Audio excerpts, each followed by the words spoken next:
Libertadores, o Palmeiras... Vamos lá. Ele guardou no coração, gente. Guardei, não. O Palmeiras e o Flamengo voltam a se enfrentar. Na Casa Rubro-Negra, sem torcida, os câmeras estão passando mal. Os cinegrafistas não conseguem pegar a câmera de volta, vai ter que ficar a tela um tempo aí.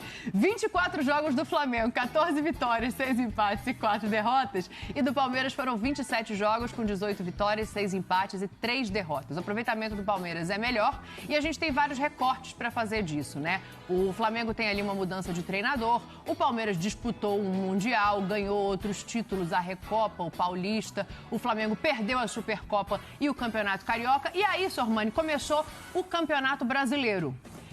Dá pra gente fazer um recorte diferente no Brasileiro ou ainda é muito cedo pra gente olhar de outra maneira para esses times, tendo em vista isso que a gente colocou na tela agora? Desculpa, mas eu não entendi sua pergunta. Boa tarde a todos.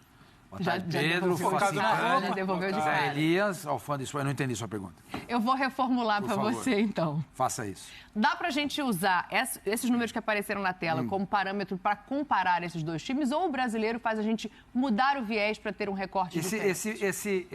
Seria interessante a gente colocasse o gráfico novamente, para a gente poder dar uma olhadinha. Até eu peço a produção, por favor, para colocar o gráfico. Tá colocando de volta. Tá colocando de volta aí, porque esse gráfico, ele nos remete a eu não sei o quê, entendeu? Como assim? Eu não sei o que esse gráfico está falando. Ele está falando dos jogos depois da Libertadores da América. Cada um fez essas partidas que estão aí na tela, a gente tem os aproveitamentos. A realidade do Flamengo é uma, do Palmeiras é outra completamente diferente. O Flamengo jogou um campeonato do Rio de Janeiro, gente. O campeonato de Janeiro, dos estaduais, não está entre os mais fortes. E o campeonato estadual de São Paulo é, de fato, o mais forte. Você tem 5 times na Série A, no Campeonato de São Paulo, e 9 dos 16 times que jogam o Campeonato Paulista disputam ou a Série A ou a Série B. Então, é um campeonato forte. Então, serve de referência, serve de parâmetro para a gente poder estabelecer quem vive um momento melhor. O Flamengo está começando agora a fazer jogos importantes a partir já da semifinal do Campeonato do Rio de Janeiro. Né? E ele perde, inclusive, a decisão para o Fluminense. Mas o Palmeiras foi mais testado nesse início de 2022 do que o Flamengo, né? Não tem a menor dúvida disso. Agora, quem está melhor nesse momento? Palmeiras, nos 3 últimos jogos, não foi bem, né? Esse é o que chama atenção, né? Porque se você pegar desde o começo do ano até agora, o Palmeiras estava melhor do que o Flamengo. O Flamengo estava completamente indeciso, sem um norte, torcedor reclamando, escalação que não agrada, Andrés Pereira na alça de mira dos torcedores, enfim. Mas o Flamengo começou a fazer um Campeonato Brasileiro interessante. Tudo bem, empatou o primeiro jogo fora de casa contra o Atlético Goianiense, mas já pegou o São Paulo e deu um sapeca no São Paulo no Maracanã. Então vai ser um grande jogo, Interessante a pergunta que foi feita aí no começo, se é o maior clássico, se é o grande rival, etc. e tal. Infelizmente, no Rio de Janeiro, o Flamengo hoje não encontra um rival. Não encontra um rival. Essa é a história do futebol do Rio de Janeiro. Eu não posso fazer nada. Entendeu? Enquanto que em São Paulo, o futebol vai muito bem, obrigado, à exceção do Santos, que está capengando aí. Mas o trio de ferro vem muito bem. Embora o São Paulo também tenha dívidas grandes, mas é um time que se mostra sempre competitivo, está sempre brigando, chegou na final do Campeonato Paulista, ganhou no ano passado, mas no Rio de Janeiro só tem o Flamengo, e nada de braçada. Então, para o Flamengo, talvez hoje, de fato, o Palmeiras seja o grande rival, mas eu concordo com o Facincani. O grande rival do Corinthians jamais vai ser qualquer outro time a não ser o Corinthians. Do Palmeiras, o Corinthians. Até porque o Corinthians, ele, assim como o Flamengo, ele tem uma força muito grande, né? Dificilmente esses times vão desmoronar, como aconteceu com o Fluminense, Botafogo e está acontecendo com o Vasco agora. Inclusive faz uma campanha aí que não agrada nesse início de Série B. Eu tô olhando as mensagens aqui, né? Porque a gente leu no começo, tem mais aqui. O Alex fala que o maior rival do Flamengo hoje é o Galo. E, talvez pela Supercopa, né? Que ficou no caminho ali. E o Vidal fala, praticamente todo time é rival do Flamengo. Ninguém quer perder. Mas, pra mim, o nosso rival é o Vasco. Odeio perder pra eles. E aí, um rubro-negro falando aqui. Mas, nesse momento, né, ô Facincani, eu acho que tem o lado, né? O Flamengo olha para o Palmeiras hoje. E aí, para a gente trazer para esse recorte hoje de ascensão de clubes, o Palmeiras já estava um nível acima nessa reconstrução do Flamengo. O Flamengo no Campeonato Brasileiro agora, você vê que chegou no mesmo lugar para essa disputa ser matematicamente equilibrada? Tudo bem, Dani, um beijão pra ti. Tudo bem, senhor Pedro?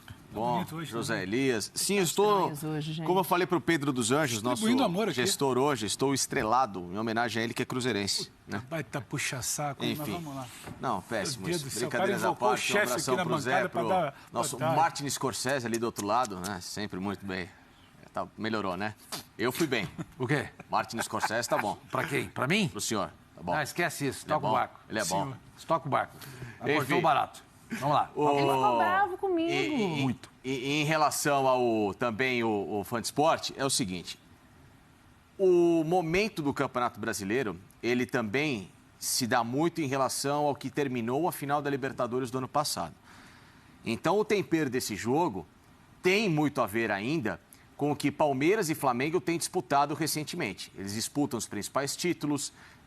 O grande objetivo que era do Flamengo vencer a Libertadores no ano passado em Montevidéu, num lugar que era todo místico em favor do Flamengo, com torcida favorável e tudo mais, que não aconteceu. Isso tem um peso de ainda mostrar para o torcedor do Flamengo que talvez, pela sequência que Flamengo e Palmeiras tinham de jogos com vantagem do Palmeiras, para o flamenguista aquilo terá sido um ponto fora da curva, mas que a gente já explicou aqui, não foi só um ponto fora da curva, foi um trabalho que o Palmeiras fez em relação a esse jogo. Então, a competência daquele jogo não foi só um resultado de prorrogação, foi todo um contexto que o Abel criou, mas ainda assim tem um alimento, né? E mais do que isso, o começo de campeonato do Flamengo, ele é melhor que o do Palmeiras. Então, como ele tem 4 pontos em relação a 1 do Palmeiras, e podendo, obviamente, né, chegar a uma vantagem de caso vença o Palmeiras de abrir 6, e a gente sabe que esses times perdem muito pouco no campeonato. Por que eu digo isso, de perder muito pouco? Porque o nível que o Flamengo, que o Palmeiras, que o Atlético Mineiro, que essas equipes que estão brigando pelos títulos principais do Brasil, elas apresentam de sequência, a gente dificilmente vê o Atlético tropeçar 2 rodadas para perder 6 pontos, ou um Flamengo tropeçar 2 rodadas perdendo 6 pontos. Você pode ter, assim, um empate, aí você vence de novo, aí perde, aí ganha 2, aí empata. Então, são momentos do campeonato que ninguém, às vezes, consegue angariar uma sequência tão larga de vitórias ou de abrir muita vantagem, como fez o Atlético no ano passado e por isso que foi campeão. Então, dificilmente esses times perdem pontos. Então, mesmo no começo do campeonato, você abrindo 6 pontos de vantagem em relação a um rival que vai ser direto por título, para o Flamengo tem um peso significativo. Então, esse jogo ganha esse viés de olhar para o que aconteceu em novembro, mas se meio que essa história de revanche, para mim, só se dá em Libertadores, né? Se o Flamengo tira um Palmeiras em Libertadores ou vence uma final, aí ele consegue inverter o que foi a situação, porque o peso é muito grande. O simbolismo naquele jogo, ele é muito grande, muito maior que um jogo de terceira rodada de Brasileiro, de, sei lá, 24ª rodada de Brasileiro, quando forem se encontrar depois. Mas o fato é que essa partida, ela hoje conta para abrir uma vantagem de um rival que está num começo muito ruim de campeonato contra outro que se abre 6 pontos. Olha, uma vantagem bem significativa para administrar.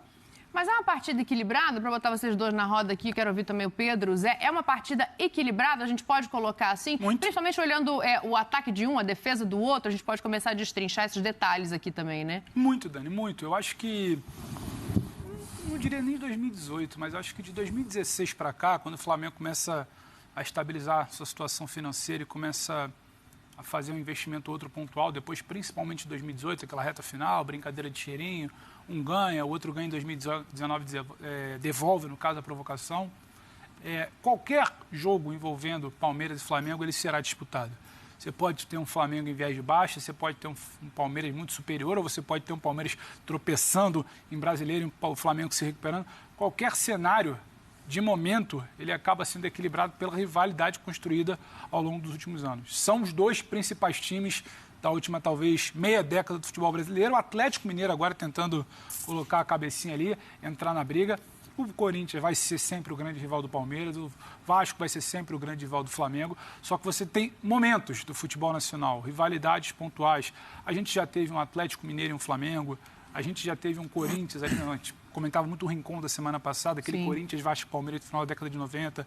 A gente já teve um Corinthians do início de década de 2010, depois um Cruzeiro ali disputando protagonismo. Nesse momento, o Flamengo e Palmeiras disputam esse protagonismo, esse holofote. Então, todo jogo acaba sendo equilibrado, independente do momento. É muito curioso a gente observar que há 10 dias atrás, a gente estava festejando o amplo favoritismo do Palmeiras em qualquer partida que fosse, e o Flamengo se recuperando, torcida em aeroporto, torcida em porta de CT, Paulo Souza sai, não sai, naquele debate todo. E hoje a gente vê um Flamengo que conseguiu se equilibrar em pouco tempo, fez ali sua pontuação na Libertadores, seus 4 pontos no Brasileiro. O Palmeiras que ainda não venceu. Ainda não convenceu, digamos assim, no Brasileiro, ainda não mostrou aquela força. Então, acho que está tudo muito nivelado. E acho que isso diz muito da importância desse jogo de amanhã.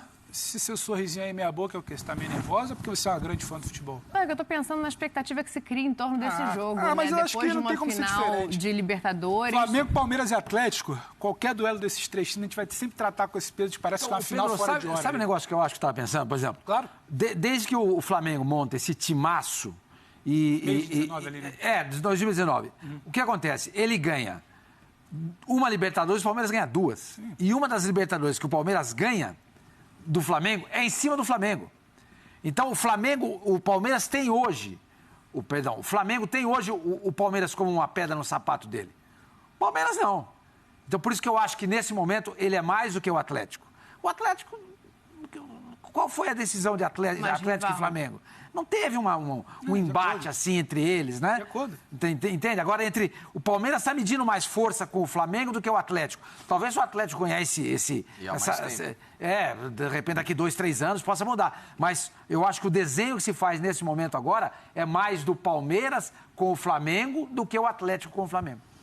Boa, para te ouvir também, Zé. Boa tarde, Janes. Boa tarde, Dani, Pedro, Facinca, Estrelado, né? Seu Sormani. Vai mandar um abraço para chefe, Zé? Não.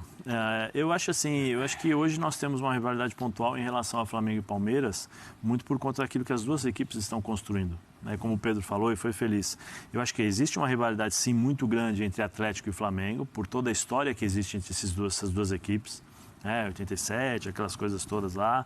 É só lembrar o ano passado o que aconteceu, a questão do... Né, nós vimos aí na pré-Supercopa, né? Sim, o que aconteceu entre as trocas de carinhos, né, entre os dirigentes de Atlético Mineiro e Flamengo. Mas acho que hoje a grande rivalidade, existem as rivalidades pontuais, as regionais e as nacionais. Né?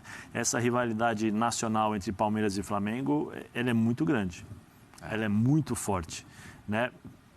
Coincidência ou não, mas hoje foi feito um pedido para ter somente... Hoje não, né? Semana passada. Para ter apenas uma... recíproca do ano passado. Fazer valer a decisão de 2019, Para ter apenas uma torcida. Né? Fatalmente, teremos aí algumas provocações entre os jogadores que serão lembradas até o momento do jogo. Os resultados que foram conseguidos, né? A pandemia, o Palmeiras não quis jogar, o Flamengo veio aqui com os meninos e colocou o Palmeiras em dificuldade. Aí o Flamengo descobriu esses meninos. O ano passado, o Palmeiras, todo mundo falando sobre a torcida do Flamengo, que estava lotando, né, para a final da Libertadores, e nós vimos a torcida do Palmeiras engolir a torcida do Flamengo no estádio. O resultado em si, por causa do jogo, a tragédia futebolística, né, daquilo que aconteceu com o André dentro do campo, que até hoje respinga no jogador, e o Braz, hoje dando entrevista, falou sobre o momento do jogador. Então tem todo um contexto especial nessa partida, e a rivalidade ela vai ser muito grande. É um jogo acirrado, um jogo que nós teremos aí divididas mais fortes, nós teremos aí um clima mais forte entre os jogadores. A rivalidade que não vai ficar só na arquibancada, né? Não fica. Não fica porque tem um jogador de um lado que vai ser sempre lembrado, e ele gosta de ser lembrado, chama-se Gabigol. Ele gosta desse tipo de jogo. Ele gosta desse tipo de jogo, ele gosta desse tipo de situação. Do outro lado, acho que o Palmeiras perdeu um personagem nesse aspecto que seria o Felipe Melo, né, para alimentar ainda mais esse tipo de situação. Mas eu acho que nada mais do que um jogador como o Gabigol, irreverente, quando provocado... E ele não tem medo do Felipe Melo, né? Quando provocado, eles jogaram juntos, né, na Inter de Milão. Né? Jogaram juntos lá na Inter de Milão. O Gabigol fala frequentemente em entrevistas que ele se alimenta disso. Então... Se alimenta dessas situações. Eu não me espantaria, né? Não seria surpresa nenhuma se alguém provocar o Gabigol e ele responder, vamos ver no jogo, alguma coisa assim, entendeu? Sim. Para criar justamente esse clima. Fatalmente isso deve acontecer. É só alguém bater na porta lá do Twitter do Gabigol, cutucar, e ele vai responder, e o clima do jogo vai se tornar mais ainda mais, vamos dizer assim, caliente, né? Tem um outro ponto que é legal também, ó. Apimentado, né? Como diria Wagninho. Trás, ó. Apimentado. Acho que tem um duelo, né, dos portugueses, assim. E a gente sempre falou muito sobre o Abel, sobre como ele estuda os adversários, como ele modifica o jogo de acordo com quem está do outro lado. E isso talvez agora se aplique também ao Flamengo. Acho que ainda num grau muito menor, porque é um trabalho de muito menos tempo, né? O Paulo agora está encontrando ali o que ele quer desse time, mas acho que talvez isso se aplique. Você acha que esse duelo de treinadores, Facinca, pode ser também um ingrediente a mais para essa partida? É um ingrediente, claro que sim. Até pelos estilos, né? Diferentes, mas ao mesmo tempo competentes. O Paulo tentando, na minha visão, implementar um sistema que eu gosto, que eu acho que pode ser muito útil ao Flamengo, por tudo que ele traz de variações dentro de campo. E isso ficou bem explícito no jogo contra o São Paulo, um Flamengo já diferente, com outra atitude, entendendo que o Campeonato Brasileiro é um outro tipo de cobrança, que os caras têm que andar um pouquinho mais, acelerar esse processo de compreensão daquilo que o técnico pede. Já um Abel com um trabalho mais do que solidificado, reconhecido, histórico, o maior técnico da história do Palmeiras. Então é um duelo legal, que são duas ideias bem trabalhadas, né? E dois caras que são trabalhadores, né? Dois caras que são muito bem aplicados, que cobram muito, extremamente profissionais. Agora, é um jogo que hoje, claro, pelo momento, ele dispensa a apresentação. A gente vai encontrar ingrediente até na pipoca, literalmente, do Maracanã, né, hoje. A pipoca do Maracanã é mais gostosa que a pipoca do Allianz. Hoje, Flamengo e Palmeiras disputam isso, entendeu? É engraçado, eu acho isso cômico, acho isso legal, faz bem pro futebol. Esse tipo de rivalidade só aumenta ainda mais o espetáculo. Agora, dentro de campo, isso tem de ser representado da melhor forma possível. Não adianta levar e confundir rivalidade com pancada, rivalidade com antijogo, rivalidade com situações em que elas são que não dão exemplos, né, daquilo que a gente espera de futebol. Aí a gente vai entrar num viés que é completamente diferente, que só vai dar margem justamente para aqueles que são defensores do torcida única, de que tá vendo, esses caras não podem se encontrar mais, não podem ter... Gente, enfim, eu acho que é aquela coisa, trocou o chumbo, já deu, acabou, na próxima rodada ou no próximo encontro dos dois, que vote torcida e acabou, né, Desculpa, continua. Eu ia só falar desse lance aí. Eu me lembro que na época ninguém falou nada. Mas foi uma falha terrível do Everton. Não, né? Comentar que era a bola defensável. Sim, a bola foi no canto dele. Sim. Aí eu falei. A bola foi no canto dele. Sim, Você falou, Zé? Eu lembro da época que era defensável. Foi uma falha. Foi uma falha. Do goleiro do nível dele não pode tomar um gol desse. Agora, enfim, que eu acho que o que dentro de campo dá para se esperar, hoje de novo, eu não vejo o Palmeiras mudando a estratégia que ele teve no final do ano passado.